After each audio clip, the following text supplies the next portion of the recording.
It's an honor to be able to introduce the next session. The next session is titled with AutoCAD and Revit 2025. In this session, it's all about AutoCAD and Revit 2025. This presentation is brought to you by two of our very own Augie board members. KaDe King is a senior technical specialist with US CAD and Archons. I knew that. Archons company on the Augie board of directors, and she's also on the Augie board of directors. Her specialties include training in AutoCAD, Map 3D, and Civil 3D. She has been using AutoCAD since 1987 and has been a trainer since 1993. KaDe is an AutoCAD certified professional and an Autodesk certified instructor. She has been the recipient of the AutoCAD Instructor Quality Award and has presented at AU many times. Her experience is widely varied and includes real-world application of AutoCAD in AEC, mapping, civil, and manufacturing industries. She also enjoys teaching, and her specialty is relating to the class participants and helping them get the most out of the training course, whatever that may be. KaDe is joined by Kristina Youngblut. Kristina is a seasoned professional with more than 20 years of experience in BIM CAD solutions and technology within the AEC community. Currently working as the BIM coordinator at SEMA Plus, her dedication lies in delivering innovative solutions and cutting-edge technologies tailored to industry professionals. Kristina also serves on the Augie Board of Directors since 2023. As an esteemed member of Autodesk Expert Elite Program, she passionately contributes to sharing and exploring of knowledge within the industry. Ladies, the virtual stage is yours.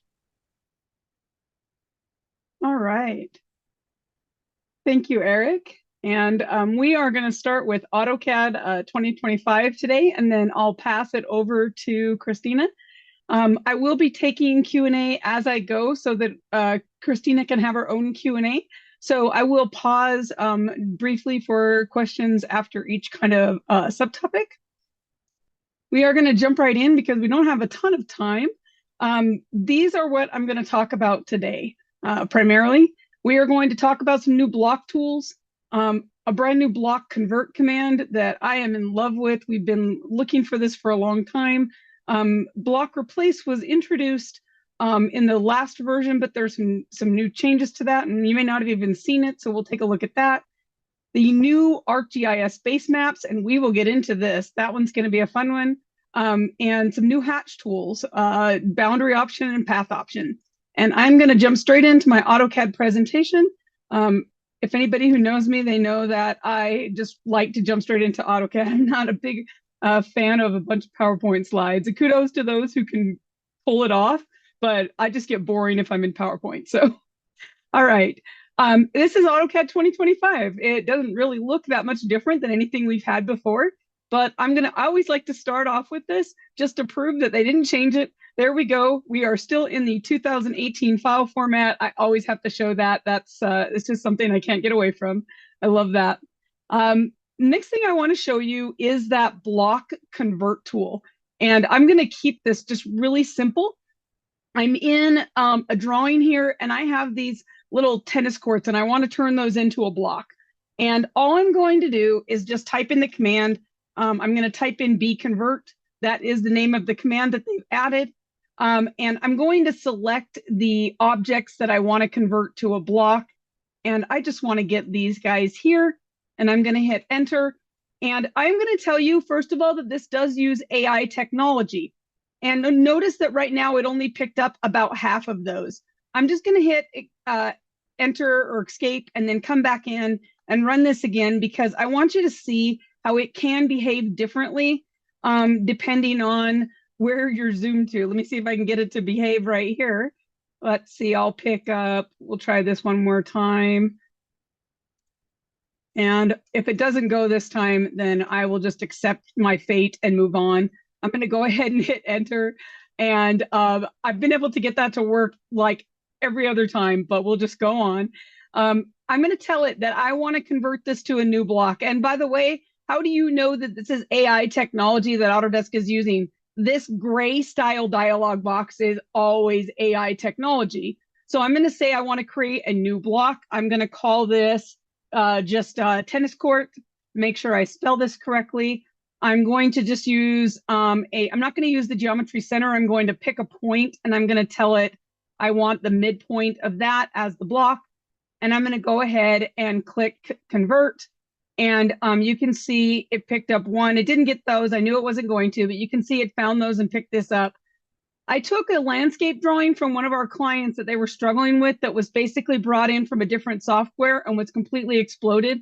And we were able to convert the file from like, I don't know, I think it was like 5 gigabytes of data, no joke, down to like, okay, not 5 gigabytes, 5 megabytes, sorry, down to about a meg by doing this process. And then also doing like the join command on polylines and stuff. So bconvert, that is the new command there. Now, breplace. This has been kind of embedded in a couple of places, but I want to mention this. You can see the breplace command. Did they put it in here? Oh, right there. There it is on the insert menu right there. And also, if you select a block and you are in your AutoCAD properties, you will see the little block replace symbol right there. This is an AI technology. I can come up, it'll say, hey, do you want to pick a block? Or, you can click the block palette and it'll find one for you. So this tool is meant to replace a block. And let me show you a quick example with that in this other drawing here. So I have, for example, this older style symbol that represents a PC in this drawing. And I want to replace all of these PCs with this one. And also, actually, I think these are all exploded. So I'm going to do that bconvert really quick here. And I'm going to select these pieces. If I can get it to pick all of these. And there it found them. Oh, look at that. It actually likes me right now. And I'm going to say, hey, take this to an existing block. And I'm going to get, I'll just go with my computer block. And it wants to know if I want to accept that or if I want to rotate it. I'm just going to accept all these, even though they're rotated wrong. But I want to replace that with this one now. Now, I know I could have put that in there, but I wanted to show you both. So now I'm going to go ahead and do that block replace again. So I'll just use the breplace command. And I'm going to say replace this guy. And it's going to ask me which one. And I'm going to click pick. And I'll pick this one. And I'll try that again. Select one or more. And I wanted to get, oh, I forgot. Select similar. We'll get it. Grab one. Select similar. And you can see it picked all of those. And now I'm going to do the replace tool. And I'll just go ahead and pick that guy. And there they're all replaced. So between bconvert and breplace, these two tools can really make a huge difference in cleaning things up. Where I found them to be extremely useful, not just floor plans, but they work really well in floor plans with facilities. They also work really well in like landscaping plans and site plans and things like that. So moving on to our next function, or actually, I'll take a breath and say, hey, do we have any questions on this function? And if we have anything, I don't know if Eric, is there anything in the Q&A? I'm kind of not watching it because I'm moving a little bit faster, so. Yes. Can you breplace a command? Can you use breplace command with block in a file? Can I use the breplace command with a block in the file? Yes. So like with this guy here, if the block, like what I just did there, and maybe what I just did actually answered that question, but you can, with breplace, let me get into the actual command there, and I select a block I'm going to replace. I like to use select similar first. I'm just going to throw that out there. But you can either pick the block in the file, or you can browse for a block that are in your, like they have a suggested block list, or you can pick from a recent block. There is a slider here to look from all the blocks in your current drawing. So you can absolutely pick from blocks in your current drawing or from recent blocks. Okay, there's another question here real quick. Mhm. Does this pertain to AutoCAD 2025? This is AutoCAD 2025 feature. The B replace command was added in 2024, but B convert is 2025. And some of the functionality of replace is also 2025. So it's a merge of 24 and 25 and the technology. This is rapidly changing technology. So if you want to see Autodesk do more with this, they've even added another tool called Detect that I'm going to be honest with you, I'm not going to display this because it's really technology preview and it's pretty neat. The goal of it is to automatically detect objects in the drawing that can be converted into blocks, but it works best right now only in floor plans. And if you have some floor plans that maybe are PDF exploded floor plans, you might try this Detect. You might try the new B Convert. Those two tools will probably do you a world of good in any kind of facility, store plans, anything like that, where you've had to deal with exploded PDFs because you weren't given a DWG as the owner. I've seen this with stores. I work with a lot of resale and different stores, and they have this problem a lot. So I just wanted to throw that out there where that might be useful. I am going to go ahead and move on to our next component because I don't want to run out of time on this. So I'm going to move on to the ArcGIS base maps. And I'm going to show this, I think, just to first of all demonstrate a little bit on this. Many of you have already used the set location from Bing Maps. And that's been added, I think in AutoCAD 2015 was the first version we had the Bing Maps. And this year in 2025, they have added from Esri maps as well. And this is publicly available data. You do not have to have an ArcGIS server set up to do this. So hopefully we're hearing some cheering here. Where you can get this. If you are running AutoCAD 2025, you can see that it's available there. If you are running AutoCAD LT, I opened LT just so you could see it in here. I'm not lying to you. It's in AutoCAD LT. It's also in AutoCAD Map. Okay, so it's also in AutoCAD Map. It's also in Civil 3D. Those are the 4 products it is in for Esri. That's probably the only ones who care about it anyway.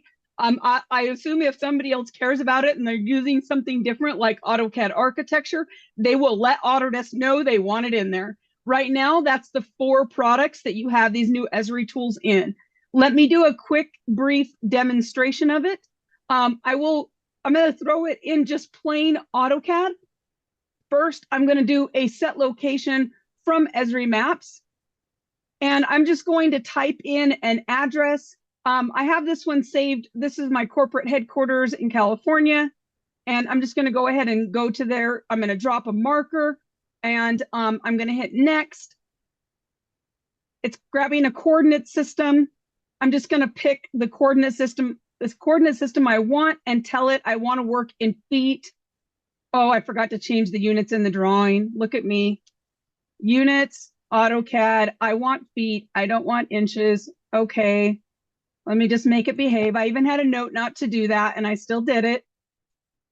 From Esri Maps, I'll get my location again and hit enter and drop my marker. And I'm just going to hit next here. And I'll get my coordinate system, that one right there. And there, now it's in feet. Look at that. We'll be happy there. I'm just going to drop this in at the 00. And now you can see it came in with Esri imagery. I can choose from an OpenStreetMap.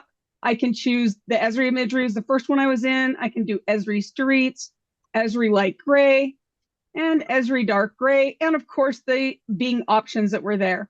Now I'm going to jump over into LT is exactly the same. There is no difference in the way this works in LT and AutoCAD. So I'm not going to demonstrate it in LT. I am going to quickly do a short demonstration in Map and then one in Civil 3D.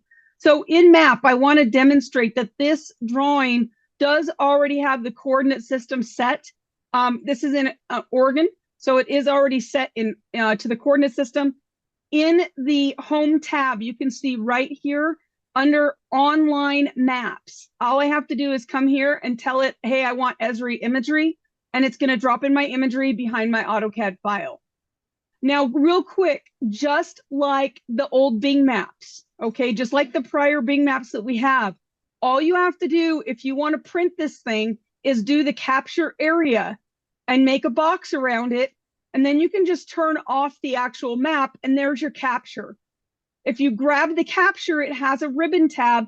This is not a new piece. This piece is not new. You can do this with the Bing maps. I'm just showing it because a lot of people don't know it's here. You can switch out the type of imagery at any time, even after you've captured it.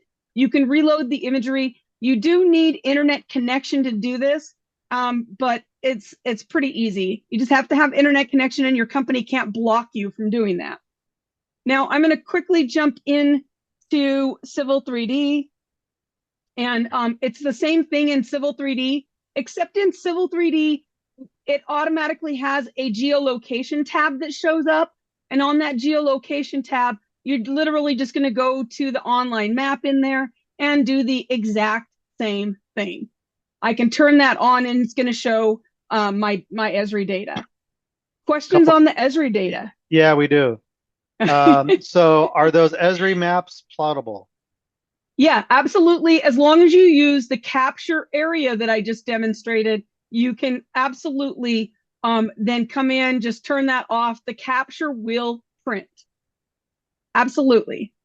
All right. Next as question. long as you capture. Okay, gotcha. Next question is, will the capture image print at full resolution? It will have the resolution that you have set here. It has 4 options: coarse, optimal, fine, and very fine. And let's be honest here, this is free, okay? You're going to get the resolution you get out of it. If you come in and you set it on very fine resolution, then you're going to get as good as what you're going to get. It's what's available free. If you have ArcGIS plugin, if you're using an ArcGIS that's internal, you're probably going to get better resolution. I'm not gonna lie to you at all, because that you've paid for that. You have data that you've built out, and it's probably higher res data. But for free, this is pretty decent.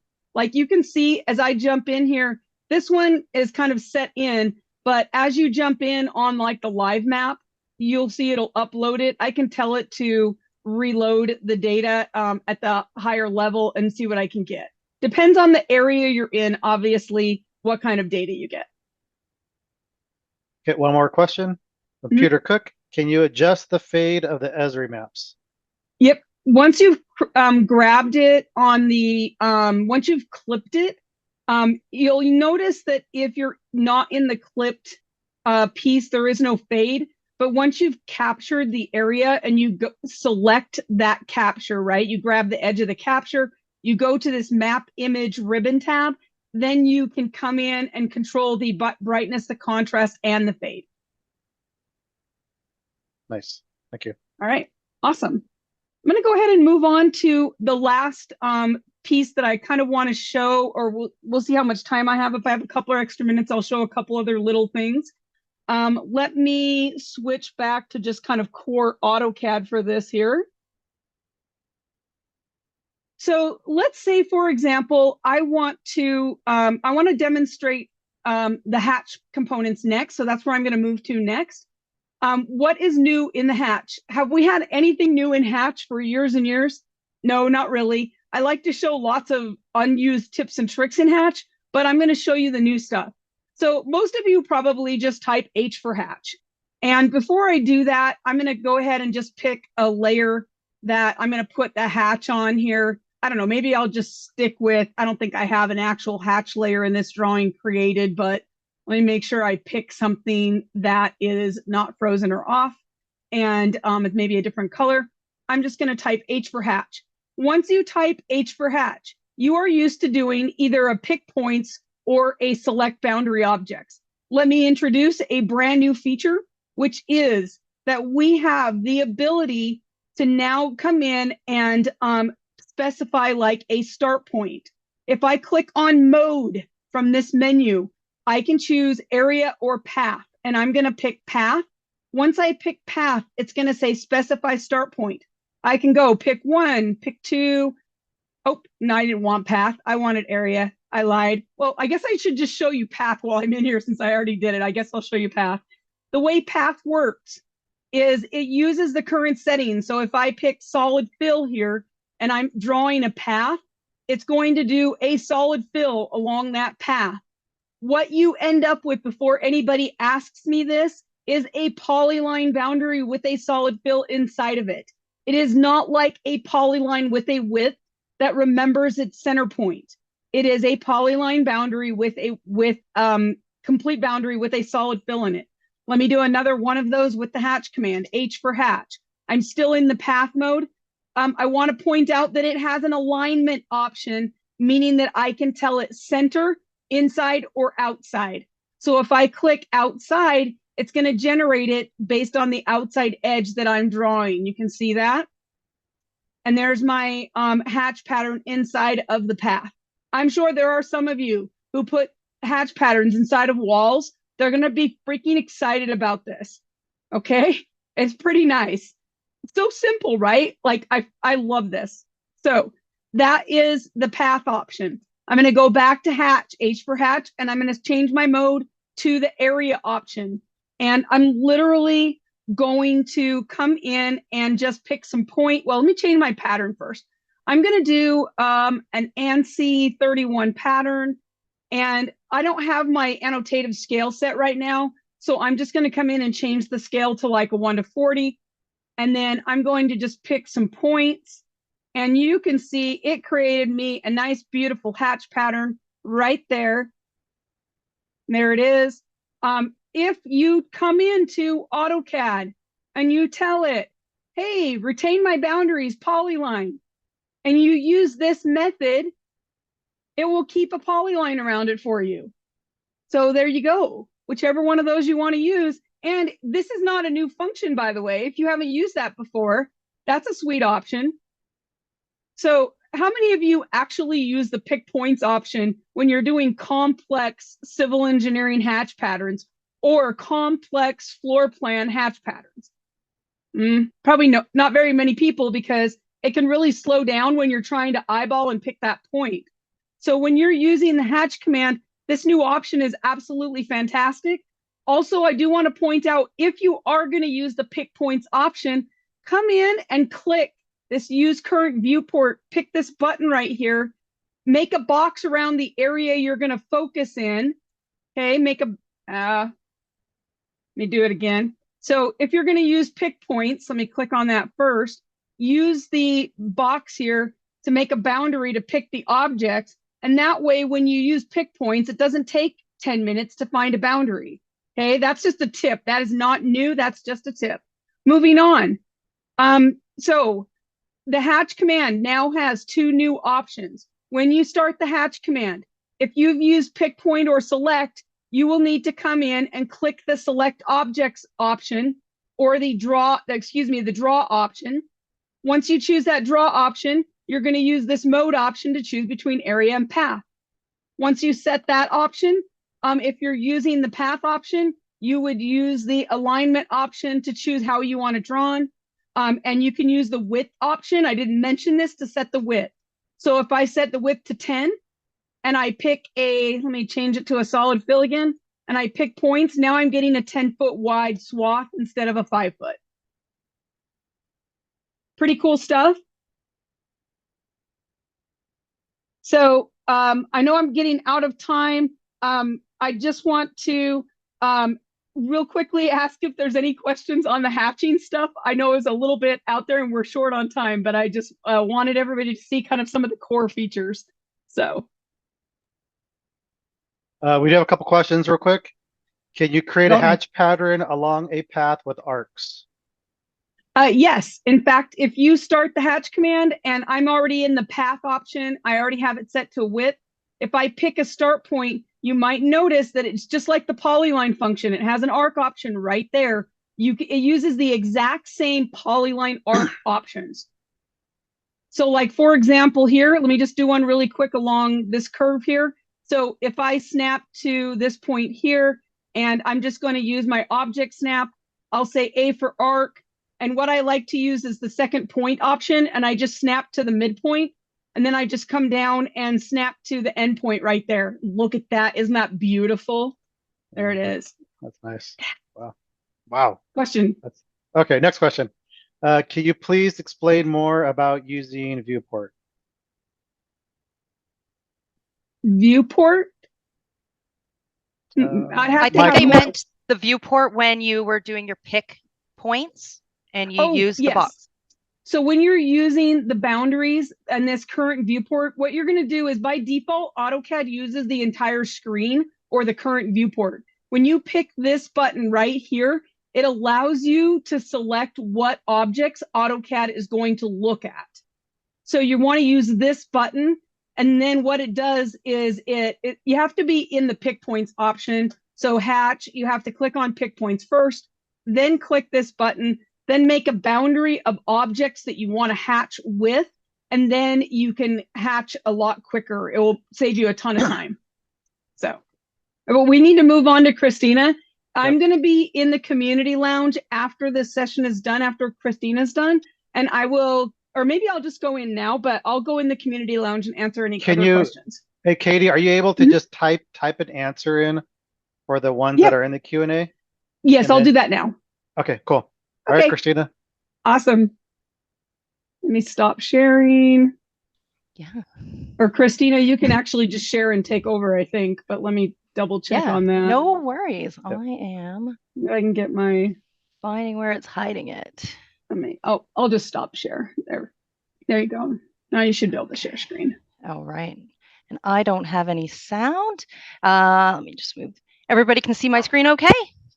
Wonderful. KaDe, you're a hard act to follow. I am not doing live. Please feel free to put your Q&As in the your questions into the Q&A. I don't use all of these tools in Revit, but I wanted to do a wide range of the new options and just kind of go over them with you. So I'll do the best that I can to answer. And if there's anything I need to do further research about, I will provide answers later when we release things. So here we go. What's new in Revit 2025? We don't need to introduce me. Eric already did a great job. Thank you, Eric. So let's get started. So So just an overview on Revit 25. It's got enhanced collaboration, streamlining teamwork with a redesigned home screen featuring search functionalities and filter options. This will make it easier for you to find the information you need quickly, no matter how complex your project is. Whether navigating between personal files or off of Autodesk docs, your improved home screen will keep you on top of things. Where's my mouse? There it is. Sustainable design integration. Prioritize sustainability with built-in total carbon analysis, allowing you to understand the environmental impact of your designs from the start. It integrates with Autodesk Forma for a comprehensive view of embodied carbon and provides valuable insights on operational carbon. Advanced modeling capabilities. This empowers you to create intricate site designs with new TopSolid enhancements, and you can directly generate TopSolids from mass elements and use them for excavations, offering greater flexibility and control. And improve analytical modeling.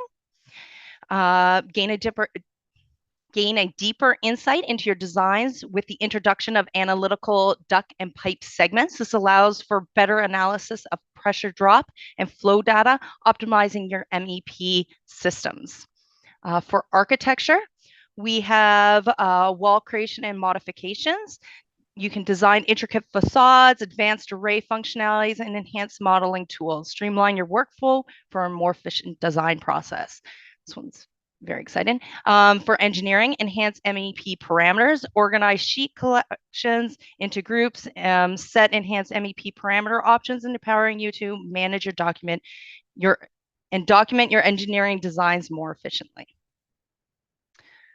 So before we get into the new features that have been added, just kind of an overview of what different features are included in new versions. So you have the Autodesk features. These features are identified by Autodesk that will optimize the program, create new tools and solutions, and provide the program with technical advancement. Features also include ways for the program to adapt and evolve with the changing industry, make it more competitive in the market. So ideas that have come to Autodesk and that they want to implement into the software. Then we have community ideas. So ideas requested and voted upon by Revit users and features desired in the software. So this is over on the Revit forums. People can suggest their ideas and collaborate together. So functions or options desired that will allow users to make suggestions to Autodesk in how to further develop the program. And you can connect directly with the Revit team and collaborate with your industry colleagues. Then you have your tech preview, and KaDe actually kind of mentioned this in hers as well, demonstrating one of her tools. So the tech previews are considered complete and ready to use, but are made available on a preview basis. Customers may be eligible to access the features before a broader rollout to the customers, and tech previews may be our geographic regions. So they're not available to everybody, and you do need to request from Autodesk to be able to use them.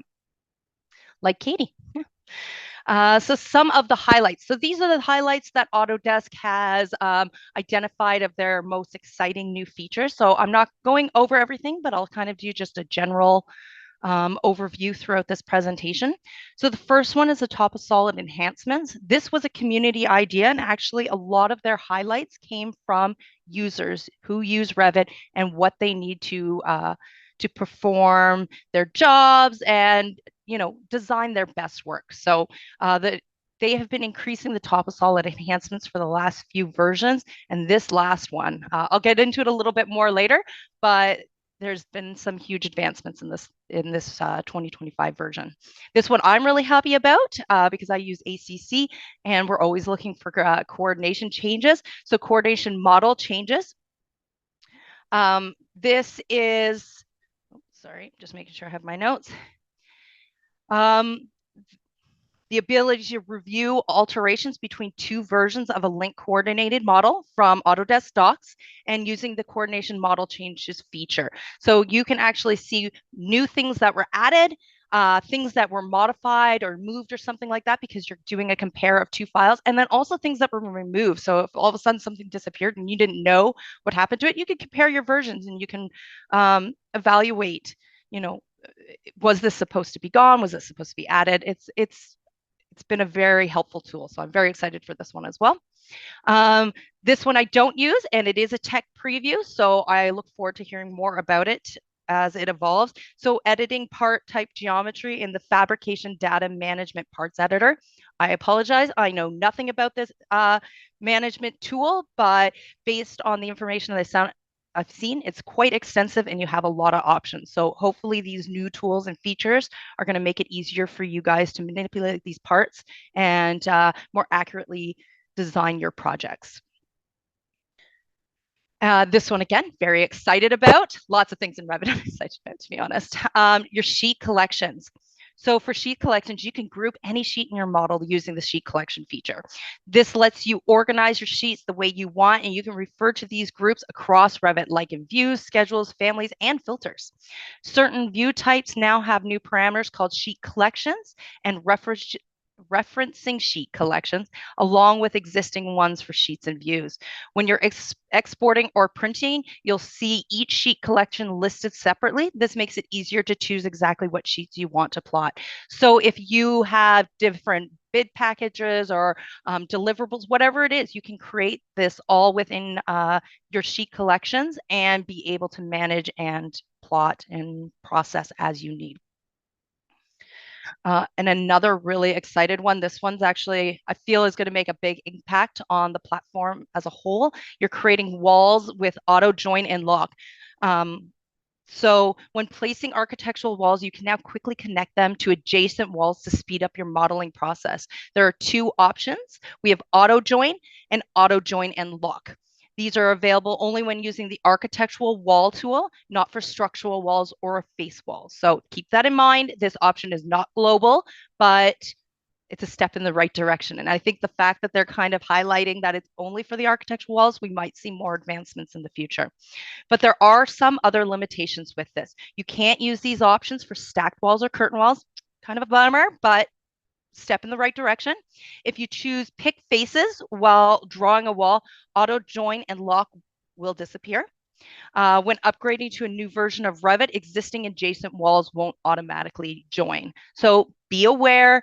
That is why we do the research before we implement new software, especially with Revit. You are not downgrade compatible, so be careful what you do.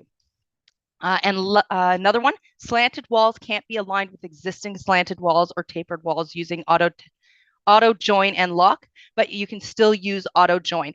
So that one is still very helpful, and it'll be interesting to see that one evolve, but at least there is some technical advancement in that direction, which is still very exciting. And stacked walls and curtain walls can't be joined, as I mentioned before, to existing walls and using these tools. So when you get into the stacked walls and curtain walls, this tool just doesn't work with them, but give it time. We get version releases, and 2026 will come out in a year. It might evolve from there, so we'll see. So some of the featured highlights, and this is based on, kind of some of the things that I like, but then some things that I think other people would like. I have been a family creator, Revit family creator for almost 20 years. So this is a game changer. The parametric parameters and constraints, dependencies required to do arrays from 0 and 1 in the past were horrible because you couldn't do them. There's no such thing as an array in this fashion. You had to set up another object that would hide when you wanted an array. And if you wanted 0, you have to hide everything. It's just very complex and really bogged down your Revit family, adding more weight, file size. So I'm just really happy that this one has been included, and just kind of a little graphic of what it does. So 1, 2, yeah, super easy. But for people who create Revit families, this is a game changer, and it is only available in the family editor. So you can't get this in the project, but again, baby steps. I can see that this one's going to evolve possibly very quickly. And I'm very excited to try and use it. But most of us, like we know, Revit is not downgrade compatible. So it's probably going to be a little while before I can implement this feature into Revit families I create. You have to allow for a larger user base, but that doesn't mean I'm going to not play with it. So then we're going to get into multiple alignment. This one is pretty straightforward, to be honest, but one of those things where you're like, I should have just been able to do this in the first place. We all had our workaround on how we align things and how we made things straight and even. So now you can align and distribute some of your annotations. So you get keynotes, text notes, and tags. You have vertical and horizontal alignment, but for distribute, you only have vertical and horizontal. So, but that makes sense because that's how you're defining your tags and your notes and stuff. So this one's going to make our sheets and our drawings look a lot cleaner, hopefully. So everybody take advantage of that one when you can. IFC export category mapping templates. So there's been a lot of advancement in the IFC exporting. There's still a lot of limitations, but we are now seeing, things progress in the right direction. So you can manage your IFC export mapping settings. The mapping settings dialog helps you create and save templates for exporting files into the IFC format. So that's a really big thing. You can now actually set up a template for this export. These templates let you specify which Revit category corresponds to which IFC classes and types. You can customize these settings and then save them for future use in other Revit models. I don't utilize this one myself, but if you do, put some tell us in the chat, and we can have a conversation. I'd like to see how many people this might impact. All right. Featured highlights. Oh, found a typo in my drawing. I'll get there. So parametric splicing for typical rebar. This one was a community idea, and we all know that anything to do with rebar and placement and alignment has just been very brutal up until this point. So I'm really hoping that this one is a clean and efficient process, and there's not much issues trying to implement it. But so now you can easily join together rebar sets in Revit. You can specify where you want the joining to happen, how long the join sections should be, and whether the layout should be uniform or staggered. So as you can see in the images here, you have a lot of options on how you're able to set this up. This features ensures that your engineering and fabrication requirements are met. So trying to give you more real world trying to align it more with real world. So because before it was just a straight line that gave us nothing. It was very difficult to work with. To use this feature, you're simply going to select the rebar set or a line in your model, whether you're viewing it in 2D or 3D. And then you can set the maximum and minimum lengths as well as where the joining starts and ends. So you have quite a lot of control over this. Additionally, you can edit properties for multiple join sections simultaneously, making it even more convenient to work with. So again, if this is something that's going to help you, let us know, because we all use Revit in different capacities and requirements. So not everybody's going to find interest in everything that I'm bringing up, but please let us know in the comments what features are you most excited about. So some of the additional features to start, there were over 40 new features added to Revit 2025, and there are a significant number were community ideas, tech, and are also in tech preview. So again, almost like a beta, it is released, it is working, but they're kind of just making sure that there's no glitches and making sure that everybody likes the functionality. So some of the things we have is in Canvas, wall wrapping control, import, export step files, multi-loop mullions, shape editing snaps, material browser improvements, tag and dimension, steel connections, and filter discipline updates. So I'm going to get into a few of these coming up, but not all of them. They are quite extensive. You are more than welcome to go to the What's New in Revit 2025, and that is in the help section of Autodesk for Revit 2025, and it has all of this listed, and you can go and read up more about it and find out how to do it, the process. So where on the toolbar it is and what you need to select to implement it. So some of the new additional features was the Dynamo updates to 3.0.3. So am I on the one? Sorry, get ahead of my notes. So you get enhanced linked modeling capabilities. You can now easily understand and manipulate linked elements in Revit using multiple nodes. You can locate Revit geometry by detail level, find and work with Revit geometry more effectively based on detail levels. You can also zoom in and link elements by clicking on their IDs in Dynamo. Generate top of solid elements. I'm sure a lot of people are actually going to like this one.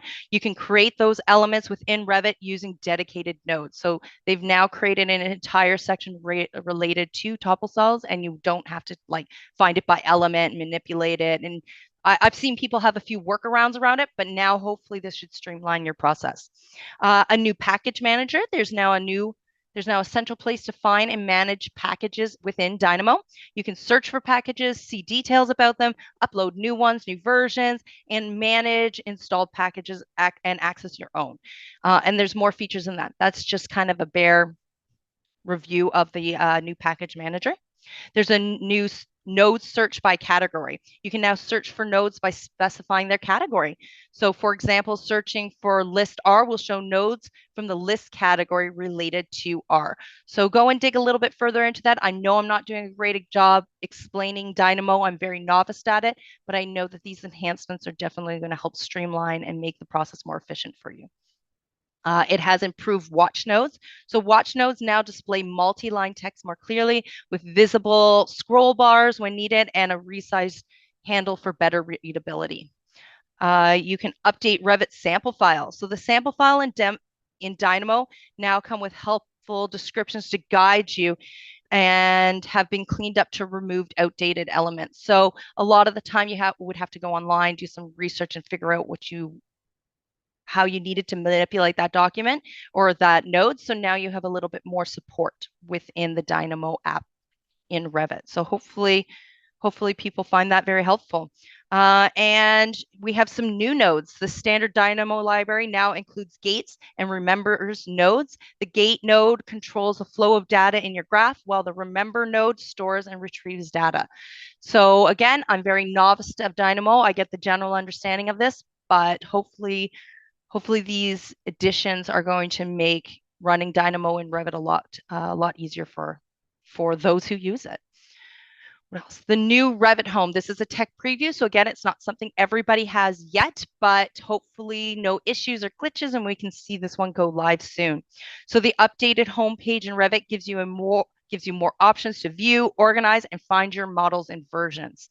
Things you kind of were already you were already able to do previously, but now you have the tools and resources to kind of not have to dig for it and find the information. So navigation. Oh, I didn't add that one on there. Sorry, I have a note for it. You can now easily navigate through project folders, and Revit remembers the folder you last selected when you closed the program. We've all been there, and it's reopened a different program, and you've got to dig for it, and that's annoying. So I'm excited to see that one happen. Views. Both the recent and Autodesk project pages offer grid and list views. So, I mean, not a huge deal, but we all like options. So it's going to be interesting to see how that one impacts. We have search, filter, and order. You can filter, order, and search for projects or models on both the recent and Autodesk product pages. When you search an Autodesk products, it shows all projects across hubs and models within the current project that match your search. The pin primary models. In recent pages, you can pin important models to keep them visible at all times. So if you're working on a current project, but you might be doing some stuff here and there elsewhere, you can pin your dominant project, and you can continue working and not have to dig through things to find it. You can just, it'll be there right at the top for you. Some additional fields in Autodesk products. There are now 2 new fields: size and description. You can also customize which fields are shown, hide them, and change the order in the list view. So a lot more functionality is going to be added to this. And again, very excited to kind of see how that plays out. So you also get project visibility. I'm kind of excited to see how this one turns out because I'm not too sure. You can choose to display projects from all Revit versions on the homepage. So projects using different Revit versions will be shown in a disabled state. And you can enable this option in the options dialog. So if you had a model, if you're working in like Revit 2024, but you had a project from Revit 2022, it would still be visible, or even from Revit 2025, it'll still be visible, but it'll be disabled. So, and you can still upgrade them, but at your own risk, because you cannot downgrade them if you do that. Version history. There's now a floating panel for version history organized by date, and you can search and filter through the history and open it by right-clicking on the file and selecting the version history. So we were able, with like ADC products, to view the version history in the past, but you kind of had a little not workaround, but you had to navigate to it. So hopefully this is going to make it easier to review your projects and the versions and access them. So another one is filtered discipline updates. So this one, pretty straightforward, just an enhancement. And this one was based on customer feedback. The discipline filters and the visibility graphic override dialog box have been updated. So based on category and discipline, different options are available. So you can see on this one image here that depending on what discipline you're in, additional categories are now available. So, again, head over to the What's New in Revit 2025, review this, and see what new options are available for you. So horizontal coordinate systems support, and KaDe actually kind of was bringing up the map. So I'm really glad I included this one because I had over 40 to choose from. So just 5 new horizontal coordinate systems are now available to work with Revit. So I don't know what any of these are. Please don't ask me any questions about them. If you do, I have a civil person that I may have to go and ask for support on what this actually means. So hopefully this helps streamline and make Revit more stable for you guys when it comes to your coordinate systems. Material browser improvement. This one's a small one, but anything to do with materials, I'll take enhancements there whenever I can. So now you have faster appearance previews. We've all been there. Sometimes they just don't show up, or it looks like they're broken. I don't want to get into it. And you can also batch delete, and you can have the quick rendering settings as well. So now you've got a new option, and you can batch delete materials. So what else do we have? Macro manager. Again, this is not something that I know anything about. I had to do a little bit of research. I apologize if I miss anything. But in the latest version of Revit, a new macro management tool has been introduced, which enables users to create and execute macros using Visual Studio Code instead of the previous IDE. Though it no longer supports file-based macros, requiring their conversion to application-based macros for compatibility within Revit 2025. So for guidance and upgrading existing macros, you can refer to the instructions on the What's New in Revit 2025, and that is on the Autodesk help for Revit 2025. If you're upgrading macros, you may need to perform some file management tasks to ensure that update and function and that they function properly within Revit. Be sure to familiarize yourself with the changes in the Revit software development kit and refer to the macro upgrade information for guidance. So again, go back to the What's New in Revit 2025, because there's no way I'm going to be able to tell you how to actually do this. So shape editing snaps. So improvements in shape editing mode now let you choose whether to snap to internal points and edges. The control internal snapping, you enable or disable snapping to internal points and edges when editing shapes. When enabled, your cursor snaps to internal points and edges, and when disabled, internal points and edges are ignored. So not a lot of options here, but when it comes to Revit, you know, your edges and your points, that's the meat of it here. So hopefully this will provide us with enough additional features that we can see some improvements from here. It also includes X, Y, and Z snapping. The displayed value near the cursor shows elevation based on elevation-based setting. If snap X, Y, Z is selected and the cursor hovers over a non-reference object, elevation follows the along surface behavior. So, all right. And so as I wrap things up, Revit 2025 brings a bunch of cool new stuff to the table, designed to make our lives as designers easier and our projects even better. So what's next? It's time to roll up our sleeves, dive into Revit 2025 ourselves. So take the first steps by downloading the latest version and getting your hands on with all the new features, whether it's checking out the updated material browser, tinkering with the macro manager, enhancements to family creation, or smoothing out our expert workflows with improved vector processing. There's a lot to explore and experiment with this, so don't miss out. But again, be careful. You cannot downgrade. So use at your own risk. Yeah. And yeah, thank you very much. Hopefully everybody is excited about the new Revit 2025. You do have a question, Kristina. I do. Q&A clarification. Does the Revit version show in the opening page in 2025? Does that include in different projects in BIM 360 and ACC? My understanding is yes. Because it's a tech preview, I don't have that one on my 2025, so I can't verify that. But by the time we go to release these recordings, and we're going to have a frequently asked questions section on there, I will look for that answer and try and provide a more clear answer to that for you. But my understanding is that yes, it's going to be across any folder, ACC, BIM 360. You're going to be able to see all of your Revit projects on this new homepage. All right, Butch, hopefully that answers your question.